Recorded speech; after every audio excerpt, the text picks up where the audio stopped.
wonder if that's getting sound.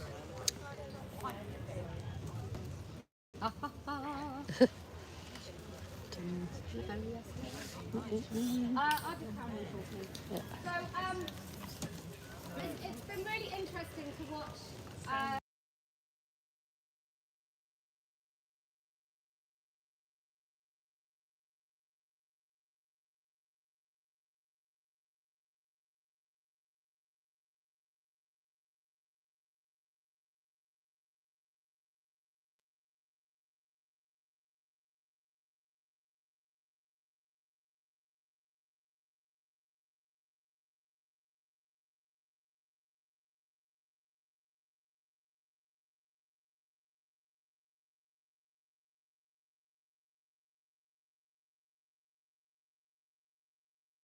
Rather than the council just being giving him the tools it needs to work.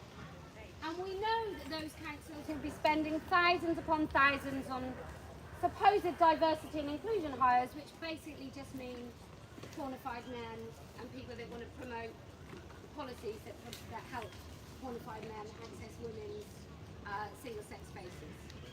And I think we know as well, since we, as Douglas Murray says, like, put Blair up and found out where everybody was, in this particular arena of rights, I think we now know exactly where the people are that are trying to dismantle our rights, and they're not really necessarily the people you even know the faces of. They're the civil service, they're all the people in little offices with probably not even very high paid jobs who are exerting that little bit of power. What? Is it not working? It's working, but just get closer. Yeah, we're using the phone back. Close to me now. I tell you, these rumours. Yeah. I'll shout. Right. So anyway. So we now know we've got work to do in the kind of not letting up since the Supreme Court ruling, which it was an amazing event. We're all delighted it happened, but in theory, it shouldn't have changed anything, because it simply said, yes, that word means what it always meant.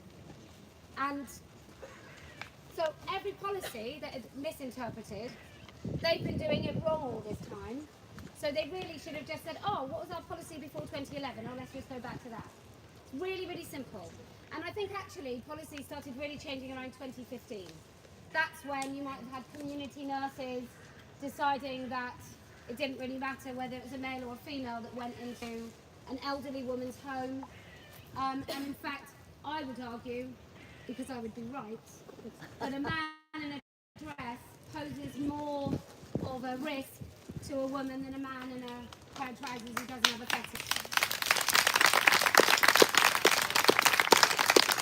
And we've just seen, like the police forces, and I'm very happy that they're here, but if you've got one police officer who calls themselves non-binary or decides that they're the opposite sex, the whole police force is toxic and won't uphold the rights of women. So we know that if there's a cross-dressing officer, if like Dave comes to work as Brenda, what we know is that all of their policies and their conversations, more importantly, the conversations that they have about people's rights will be totally toxic and tainted by this one individual. You know, it just takes one bad apple. And these bad apples are wearing stilettos.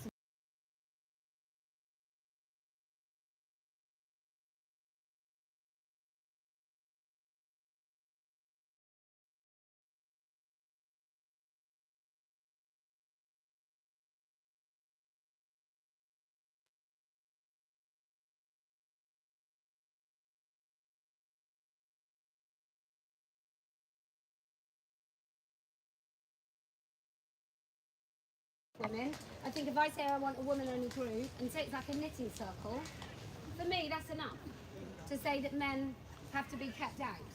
And actually right now in law it isn't. Now it might be that if you say it's a women's-only group, it might be that it sticks to women, but it might not be clear when a women-only space is actually an essential and proportionate and legitimate aim. And you know that because then you might have a look at, say, a Christian women's group. When would that be proportionate and legitimate? And when would it just be exclusionary? 1, 2, 3. And so the whole Equality Act needs to go. And until you get rid of it, there's always going to be challenges where people are fighting to get in places where they're simply not wanted. 1, 2, 3. Anyway, this is Let Women Speak. Can we let women speak, Mary? Give it a go. Right, they're going to have to talk, yeah? Try it, Okay. yeah. Hello. Yeah, but I think when we plug in, it messes up. I know. Right, I'll just keep talking for 2 minutes, and then someone else can come and talk. Let's just see if it does it. Take your time, Mary.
Tell me when you're ready, Mary. Yep.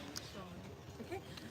So I just wanted to let you know about an action we did yesterday at Leeds Ministry of Justice for no men in women's prison. We've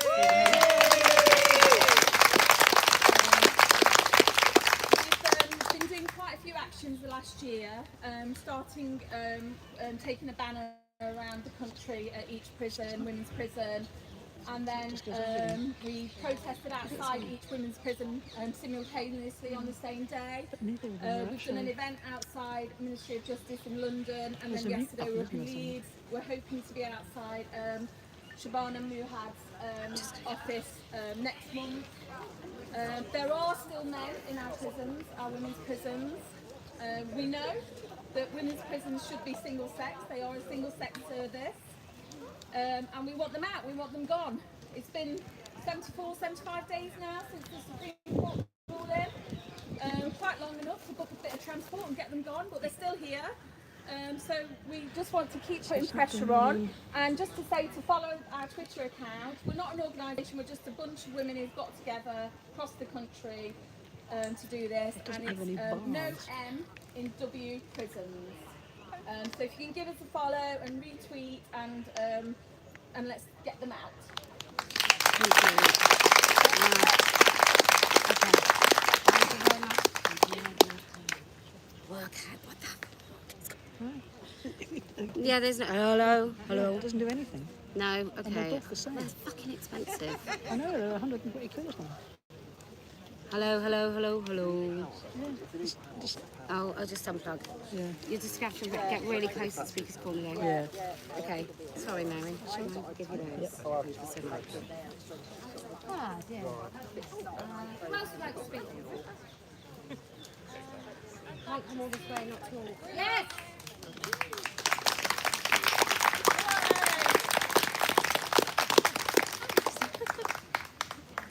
Don't be that guy. Yeah, don't be that guy. I've not spoken here before, I've not been here before.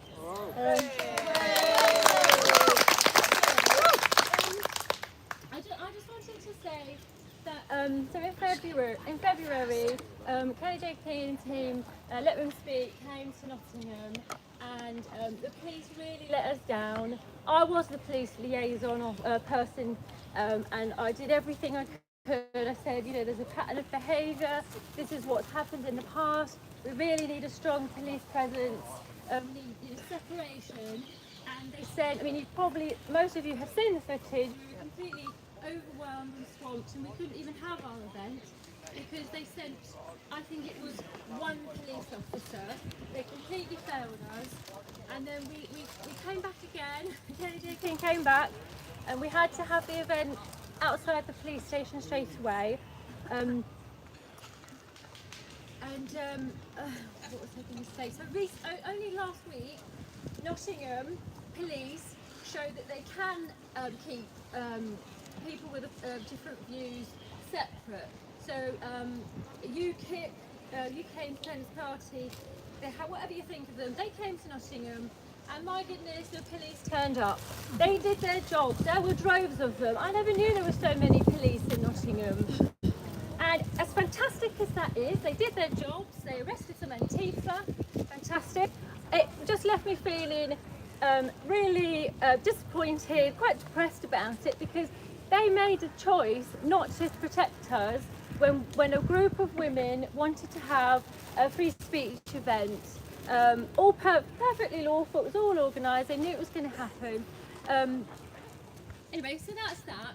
But as a result of, the fact that it was such a shambles and it was chaos, thanks to the police, Nottingham women are galvanising. We've got a handful of women who are now active in Nottingham. We're actually doing things. They're not on their own anymore. They came to the February event on their own, and my goodness me, I can't imagine how they would have felt. We don't even know if some women just came and cleared off home because they were afraid. But these women stayed, and they're now active. We're doing things. I'm now the East Midlands coordinator. And we're really trying to build. So if you're Leicester or Derby, anywhere near Birmingham, it doesn't matter. Just get in touch. Speak to me today. If you've got a friend or a family member who wants to get in touch, just speak to me. And we just want to get women so they're not feeling alone and isolated in this. And we are holding free speech events. We've got one coming up. Now we can't publicise it online because of what's happened. The police will be aware of it, and it'll be easy for them. It'll be an easy day at work. And we hope that they keep us safe, but we want to keep building on it and growing, and then eventually publicise, and then the police are going to have to do their jobs for us, like they're supposed to. So when it's men and men, I mean obviously these people, these men that are saying that they're women, they're men, that the police are perceiving them and saying that they're women. So they then say, well, the threat is low. Yeah. But it's not, it's bloody men. Yeah. So they come out for the Antifa versus UKIP, whatever, but they won't come out for women versus Antifa and violent men who wish harm on us. Anyway, so yeah, I want to end it positively and just say, women, we're doing stuff, we're being active, and we're putting politics aside, and we have one common goal, and it is let women speak. It's not, you can only say this, you can only say that. You just have to be brave and come out and be brave. That's it.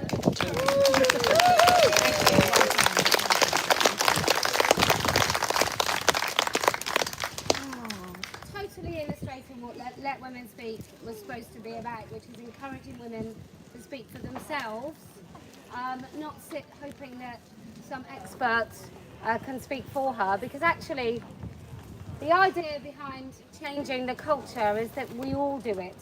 It's not just like individuals, and yes, it is all individuals, but it's every single one of us, everywhere we can, speaking up for what is right when it comes to women's rights. And let's face it, if in 2015 in those school staff rooms, somebody had been brave enough to say, hang on a minute, what about the girls before you change these toilets into unisex toilets? What about girls?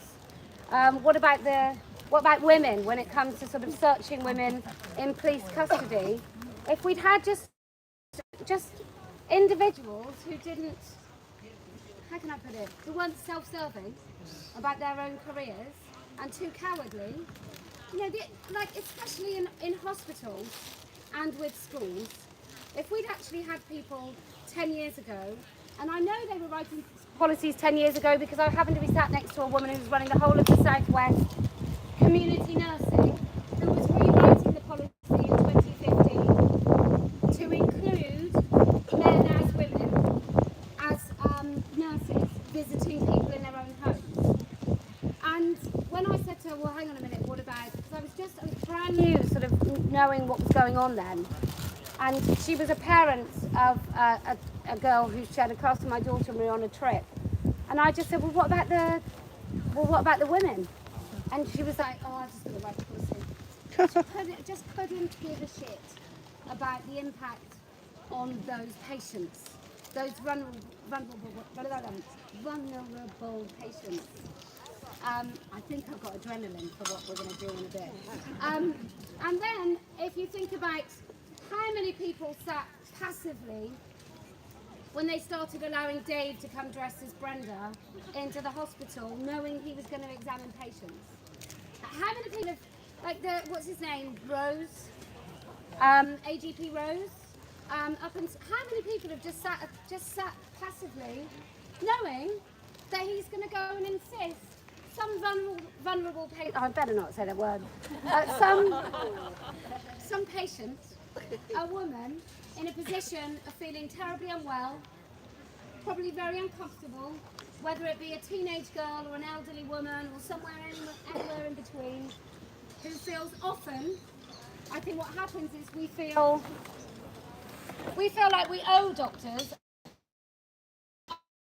or sort of our rescue when you're feeling very unwell, ask you to call them by a female name, and is totally behaving as if you accept that they're a woman. How many people have watched him? Like before he was asking women to get dressed in front of him in the changing rooms, how many people have just kind of almost celebrated? I can guarantee there's women in that hospital celebrating that pervert. Coming into work being a brave man. And then, I can't remember the other day, it looks like a darts player from the 80s. The other one, and how many are there throughout the NHS? There must be hundreds of them going to get validated. Same in police, same in schools. Like, who wants a bloke in a dress teaching their daughters, or sons for that matter? Like, and it doesn't matter whether they're teenagers or, and then the activist teachers, like it's so terrible everywhere. And it's only got to that place because so many people have remained silent. And I have absolutely no time, sympathy or compassion for those people. I remember years ago, Heather Brunskill-Evans saying to me, oh, you know, but the people at the Tavistock, they just feel, you know, they've got to do it. I was like, they've got to what? Sterilise kids? Are we really at that place where we feel sorry for the people who enabled Jimmy Savile to rape children in hospital? Well, they were going to lose their jobs. So fucking what? Let them lose their jobs.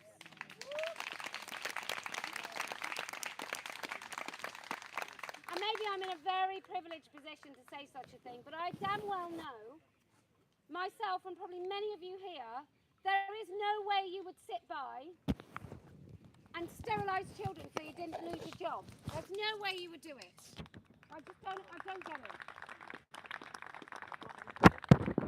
Does anyone else want to speak? Yes.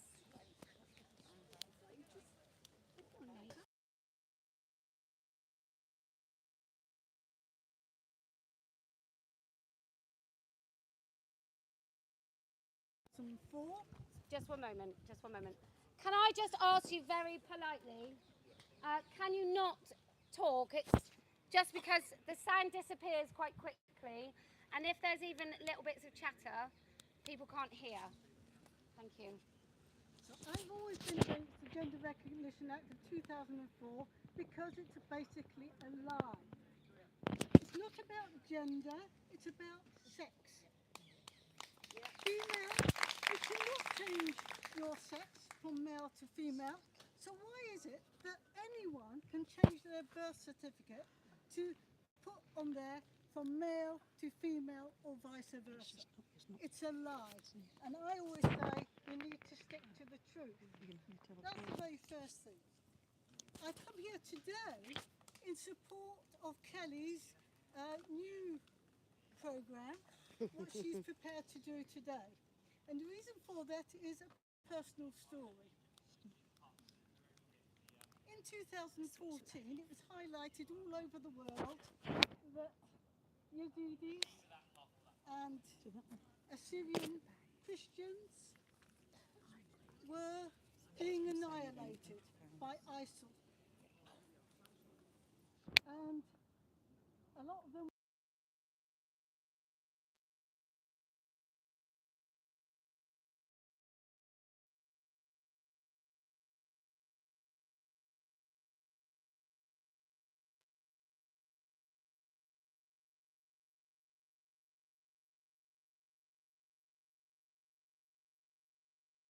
still in existence. In Syria today, there are massacres of minorities. You don't hear it in the news. And a few years ago, there were women on the street in Iran prepared to take their veil off, prepared to die for the right to not wear the veil. And I went to that protest of several of them, Women, Life, Freedom. And I stand here today in support of this movement and the support of wearing that contraption on my head, in support of every single woman all over the world that are fighting for their rights to freedom. Afghanistan, women are not even allowed to speak in public. Women are not allowed to be educated. In Iraq today, girls as young as 9 can now be forced into marriage. It was 18 last year. They've reduced it to 9. So Hello, hello. What's saying is in Parliament today, Hello, hello.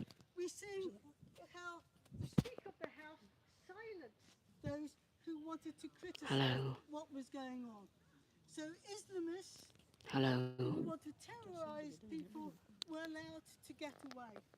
And what I say is exactly what Christopher Hitchens said: resist whilst you can. Yes. Whilst you have the right to resist, you must do so. And Islamophobia is coming down the road. We must all resist blasphemy laws in this country for one very privileged religion. We must abolish blasphemy law, full stop. We must stand up for free speech. Without free speech, we lose all of our freedoms.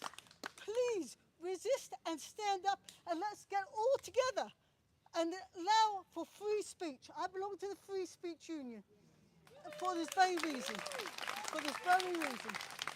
Okay, so I will support Kelly, and I am going to wear that today in support of every single woman that's been forced to wear this contraption all over the world, where they're not allowed to resist. And if they do resist, what happens is they're put in jail, and a lot of them have died. Thank you. Thank you. Thank you very much. Thank you. Right, Mary. Mary, watch the thingy. Hello, hello, hello. Hello, hello, hello. That one. Okay. All right.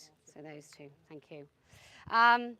Yeah, I just want to be really clear. It's a very narrow objection that I have on the niqab, which I'm going to talk more about down there. And it's because I feel overwhelmingly it is a barrier to that woman actually living a full and free life. And it's a barrier for the rest of us.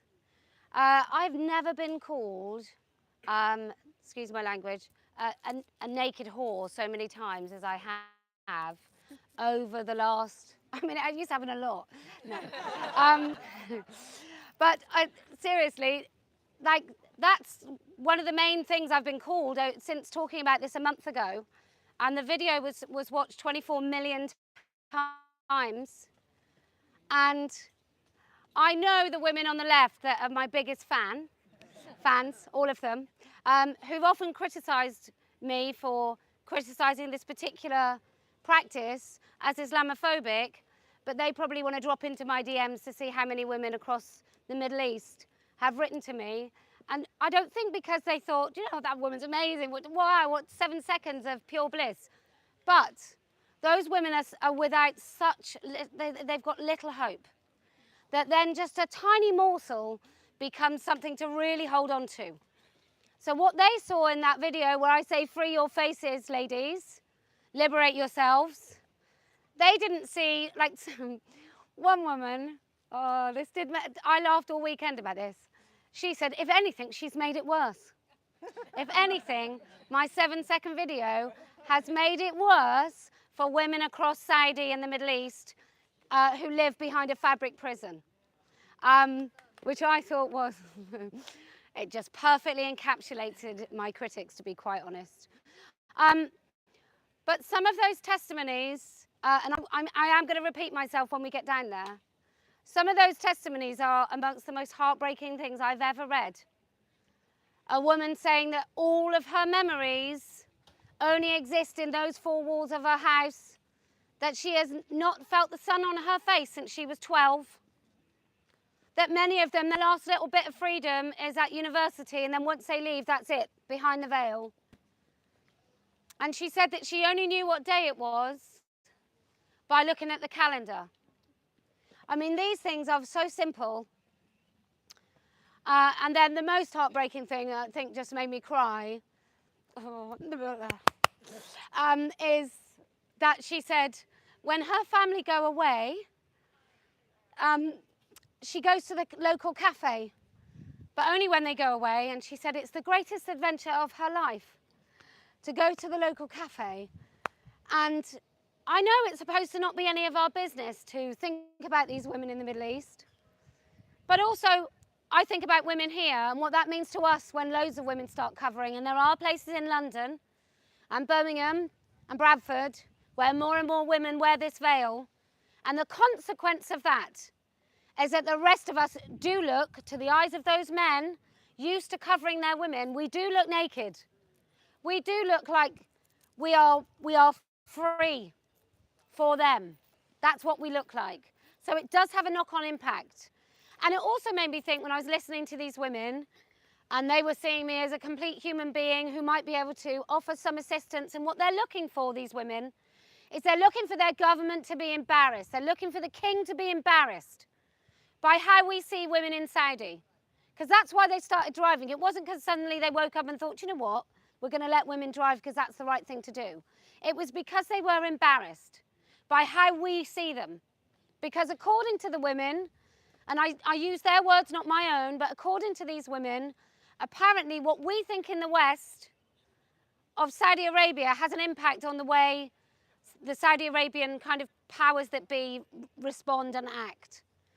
So we really have a duty not to let this go. It can't just be a flash in the pan where we talk about this and then we don't, and we all feel great about ourselves and we never talk about it again. Because I can just, I mean, maybe like Arabic is a particularly poetic, articulate, intelligent kind of, I want to say picturesque language, but it just paints pictures in your head when you read these words of these incredibly intelligent women who then spend a life of servitude, serving their families, even their mothers are enforcers also. Like the desire for women to subject their daughters to the same oppressive practices as they have, whether it's FGM, or even, as I saw in Bradford, women who are prostitutes subjecting their children also to being prostituted and abused. So these cycles of oppression, it's not like women stand up and go, do you know what, it's terrible for me, I'm going to stop my daughters doing it. Because often they are the ones that subject their daughters to it too. So this is not a sex-based thing, but it is only one sex that actually gets persecuted in this particular fabric prison. So that's why I'm doing it. And I defy anybody who receives the testimonies of these women to then say, oh, fuck it, I can't, there's nothing I can do, I'm not going to do anything. No women are free until all women are free. Thank you very much. Okay, what's the time, Mary? What's the time?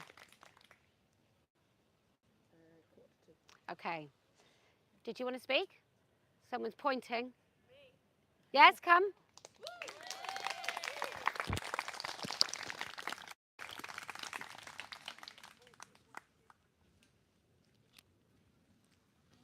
Hi. You can pin that on. I'm not doing that. If it pings. There we go.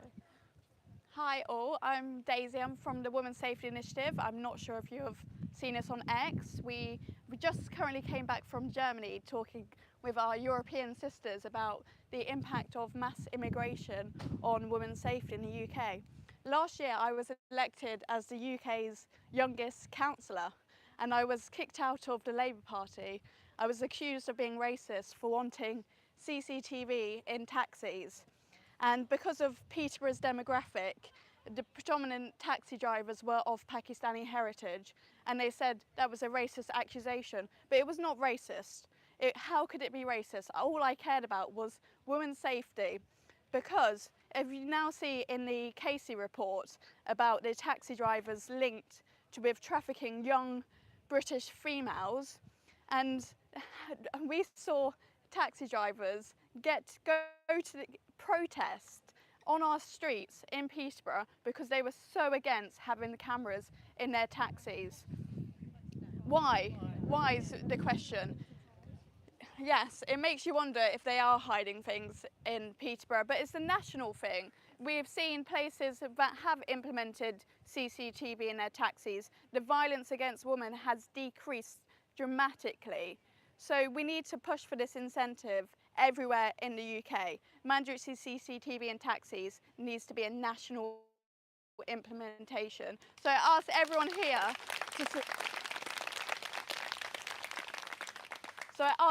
here to support our campaign for CCTV in taxis, because we can no longer put women's safety at risk. What's your handle? Say what your handle Our handle is Women's Safety Initiative. Yeah. Thank you. You gotta give it back. Oh yeah, I'm saying thank you. Yeah, well, Let Women Speak started on one issue, and I feel Party of Women also, we've now got policies about motherhood, which is another apparently controversial. Ah, Iris! Oh. Actually, they're going down quite quickly, aren't they? I think it's the sunshine. We better take those down to Speaker's Corner in a minute. Yeah, so Party of Women now has, we are discussing motherhood. And the reason we're discussing motherhood is I think something's gone really wrong, where people with small babies who don't particularly like their jobs are being told that they have to go back to work at about 6 months, when their babies are 6 months. And when I was growing up, I don't remember there ever being a daycare. That was like an American thing. We didn't have daycare. If your mum and dad both worked and had professions where they could employ someone and they had to work outside of school hours, which most of our mums didn't. My mum worked school hours and then sort of cleaned offices and things in the evenings. But the only people I knew were like posh people with pianos, and they had a nanny or an au pair, like some nice cheap labour, when they also got housing. Oh, anyway, so that they would have nannies and au pairs. There was no daycare. And then all of it, like by the time my children, so that's only sort of 25 years, maybe not even that, 10 years from when I was 15 to have my first baby, I can't even do maths, 27. By the time my son started school, I think he was one of the few that hadn't gone to daycare. I was very lucky, and he went to like a little Montessori, like a few hours a week. But all the other kids, they were in daycare, and they were also in wraparound care at school as well.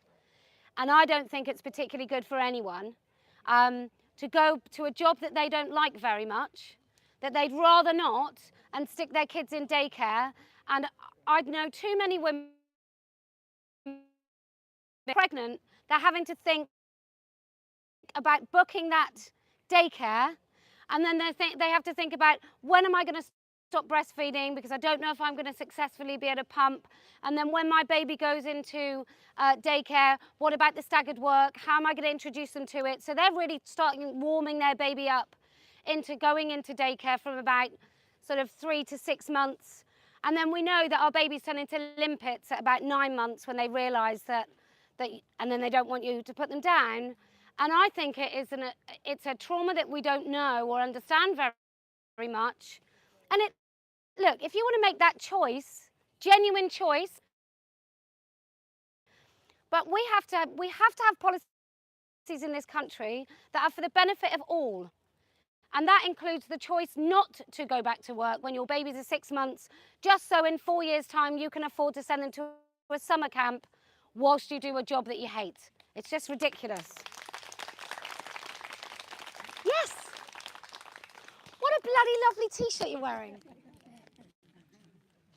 There you go. Oh, you've washed it well as well.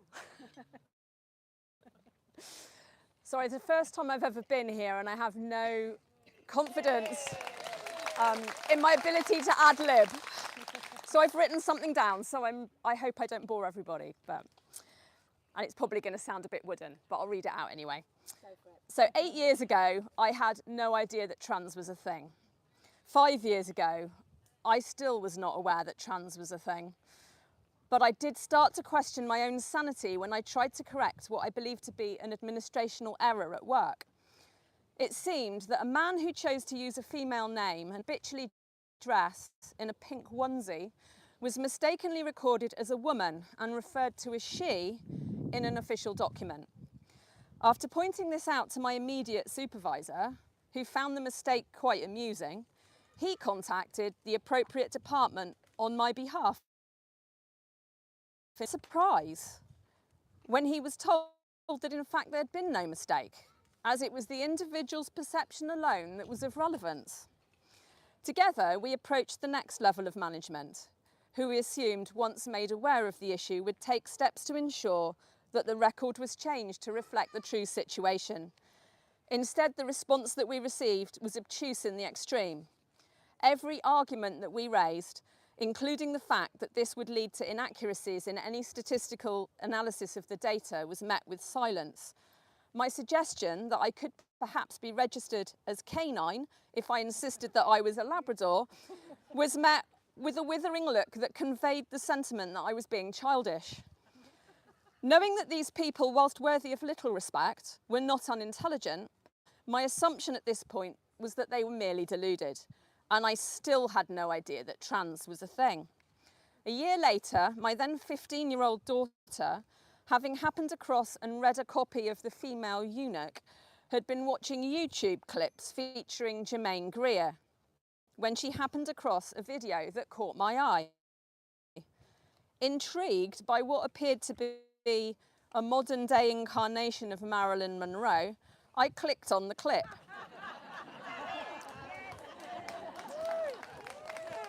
I had discovered Kellie-Jay Keen, and now I knew that some people really believed that trans was a thing. Over the intervening few years, I've kept up to Dowling and Graham Linehan when they have dared to speak the truth. I've observed the verbal abuse and violence levelled at Kelly herself and watched as the madness around me took hold both at work and elsewhere. For those colleagues who are aware of the madness, they fear speaking out may likely lead to the loss of their careers, livelihoods and their pensions. Some collude with the madness and others, when I have raised issues, have been completely oblivious to the fact that trans is a thing. My daughter has returned from her girls' school at times and in exasperated tones informed me that Maggie is now Murray and that Ivy is now Isaac. Having subsequently discussed the issue openly with friends and family, I've now discovered that whilst undergoing surgery for cancer, my aunt was placed on a ward in a bed opposite a man who claimed to be a woman.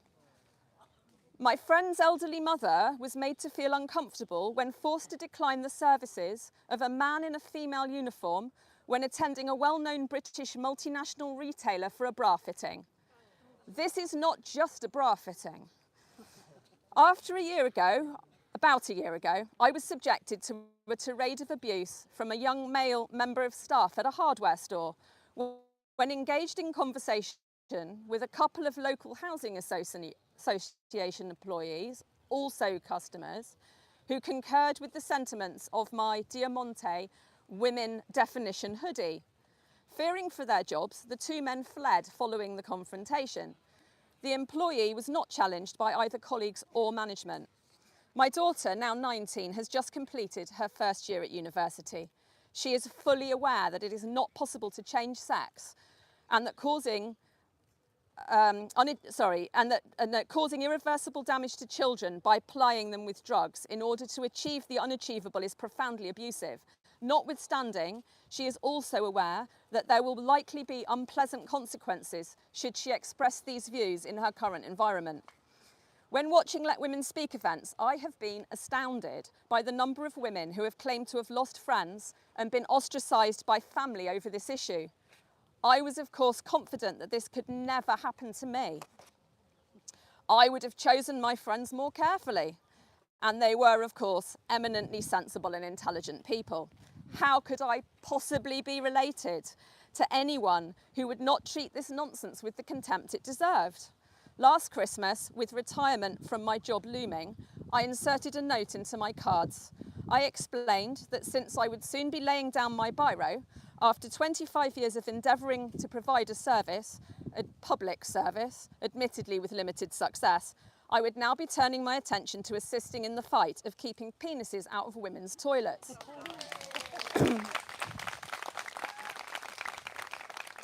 To this end, I hope to play a more active role within Let Women Speak. Shortly thereafter, I received a card from a friend of some 30 years standing. In it, she informed me that if this was to be my future, she could not be part of it. Going on to say that she felt she needed to tell me this, rather than just cutting off contact without explanation. Whilst her assertion that groups such as Let Women Speak whip up hatred could perhaps be attributed to ignorance and misinformation, it did not lessen the impact of this communication that was received with other more positive messages on my birthday. Whilst others have passed no comment, I wait with bated breath to see if I actually receive any cards this Christmas. Another friend commented that my concerns around women's safety were hysterical. After all, there were very few that the actions of these few could impact so many had passed her by. Finally, after announcing that she didn't like bigots, she terminated the conversation. I've since taken the trouble to look up the person who has strong, unreasonable beliefs and who does not like people who have different beliefs or a different way of life. Whilst insisting that women's safe spaces are protected and that children should not be made the subject of medical experimentation could arguably suggest a dislike for a different way of life, I wonder how it can be that asserting that a woman is an adult human female and that being a woman is a fact and not a feeling can really be categorised as an unreasonable belief. Indeed, I think it could be argued that this label has been attached to the wrong side of the debate. The few surviving members of my family have largely remained silent, save for one, who strenuously opposed my views, but does understand that a difference of opinion should not be cause to terminate a friendship, and another, an educated, intelligent professional man, a former primary school headmaster, who whilst choosing not to engage in any discussion observed that it's a very complex issue. To clarify, of the aforementioned individuals, 3 are middle-aged women and 1 is an elderly man. 12 days ago, I retired from my public sector job and the many restrictions that this placed on my life. Finally, I can say what I've wanted to say publicly for a long time, and I have travelled 283 miles in order to do so.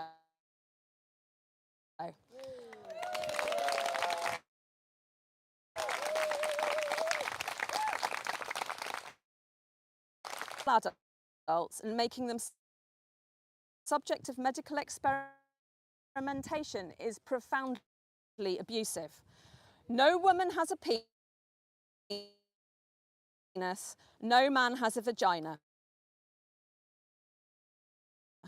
Gender is not a thing, and trans is definitely not a thing.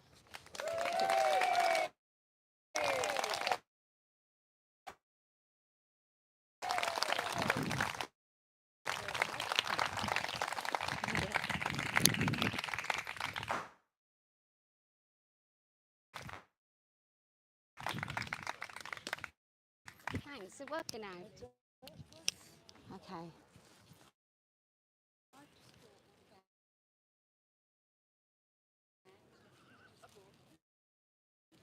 The same.